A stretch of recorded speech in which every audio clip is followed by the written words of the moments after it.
All right, when we start out editing, one of the first things I like to talk about is avoiding over editing. And over editing is where you're doing so many changes to the photograph that it makes it look extra fake or just distracting. And there's lots of reasons why over editing should be avoided. But I'm going to go through these examples. This is a great article written by Lauren Lim, I believe is her name. And she has some good examples of this. So first off, when you over edit an image, it can be really distracting. And so dodging and burning is a big area where that can happen.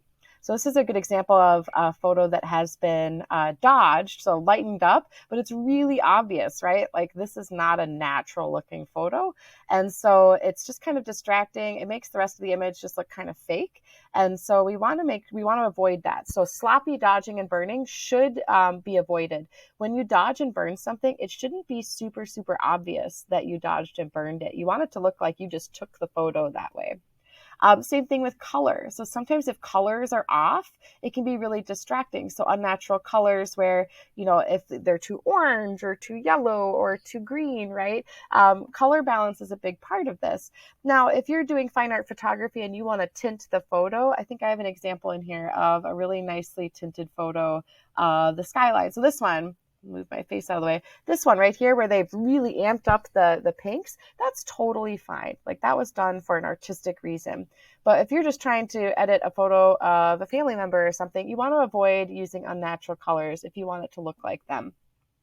Vignettes, we don't have to worry a ton about this, but depending on your camera settings, sometimes too much of a vignette, which is this black, almost kind of soft border, if it's too much, it can be a little bit distracting as well. So where we're kind of like we're looking through a tunnel or something, we probably want to avoid that. And then clarity is a big one. And this is something that I run into more when I'm using like Lightroom or something. This is a great photo. There's nothing wrong with it. But if you add too much clarity or if you add too much of a filter or something to it, it can just give it this almost kind of unnatural coldness to it, which we usually want to avoid. And there are lots of other reasons. So like details are lost. We don't want to lose all of our details. We don't want to go too crazy with image quality and playing around with image quality. For the most part, the edits we're doing are going to be fairly subtle, except for a few exceptions. So I'm going to just kind of walk you through the basics here. I have my image open in Photoshop, and this is just one I grabbed. This is not actually my image. I just found it on Google Images, but we'll pretend it's mine. And we're just going to start with the basics. So I'm going to go to my dodge and burn. So right here is dodge, and then if I right click, I can go to burn. I'm going to make this a lot larger. Now, when you're doing fine art photography, it really depends on what you're trying to do here. So we'll just do burn as an example. So burn is this one, looks like a little hand. And I'm going to show you the vignette of kind of what I was talking about here.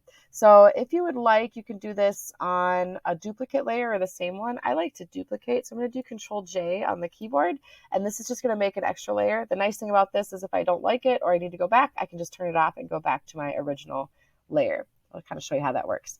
So I made a nice large brush and then a hardness of 0 for kind of darkening the edges. So this is just kind of adding an artificial vignette. The more I click here, the darker it'll get. So this is a really quick way if you want a little bit of a vignette or a border around your image. I'll usually go around the whole image. I might even just kind of do a quick circle around the whole thing. There we go. It's very subtle. So a vignette should look something kind of like that, right? It's not super obvious. If I went too crazy and really darken the edges here, then it can get a little too fakey. So we want to avoid that. I'm going to go back. So I'll show you how that works. So I can show you the original and then go back to the one that I'm working on. All right, so that is burn. And you can also play around with the midtones and shadows here. So if you want it to be like extra dark, right, you could choose shadows. If you want to choose highlights, it's going to just do a very slight, it's only going to affect my highlights, which are mainly like on her face here. And this is really good for darkening areas.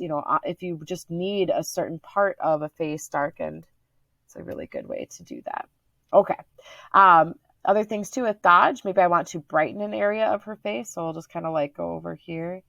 Again, you don't want it to be super obvious. So if you're going to dodge and burn, make sure you just do a little bit at a time.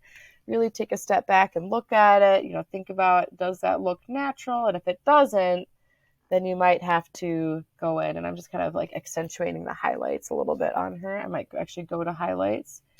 Just see if I can brighten up that highlight a little bit. I'm also going to increase the size of my brush. This is going to affect the final outcome. Just kind of gives her a little bit of a glow. Maybe that's too much, but you have to pay attention to your light source too. We'll say that's good for now. So that's Dodge. And then your blur and your smudge. Personally, I'm not a huge smudge fan, but sometimes smudge makes sense. If you really want to give it a really strange, confusing feel, we can do smudge, and I'll kind of show you what that might look like. If I grab my brush here, maybe we really want to smudge up her face, do some kind of like spiral, right? Like that kind of gives it this feeling of like disjointedness or confusion. Same with blur. Blur is kind of similar to that, except a lot of times with blur, you'll find photographers blurring the background. In this case, our background's already blurred, but maybe we want to blur like part of her dress or something. And I'm just going to keep going over her dress with my blur tool. It's sometimes hard to see at first. You can kind of start seeing it. I'm going to zoom in so you can see it a little better. See how it's kind of blurred there? This kind of gives the illusion that the camera purposely blurred what we call a Gaussian blur or a bokeh blur type effect. And this will bring more emphasis to the figure's face. So the person's face here, and less emphasis on her polka dot dress. So I could, go up a little more and maybe even blur her arm a little more.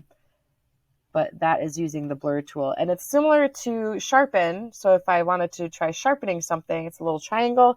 The only thing with sharpen that I don't like is oftentimes it creates noise in your image, or it makes your image look kind of grainy. I'm going to show you what that does. So let's go to sharpen quick. So if I go ahead and I sharpen her hair here, see how it's kind of bringing out these pixels? And if I zoom back out, it can sometimes just look kind of fake. Like that looks fake to me. So I'm going to go back, Control Z. There we go, to go back, just to get rid of that. Okay, so that was just using some simple tools for some video editing. In the next video, I will post how to use some adjustments to take your photos to an even higher level.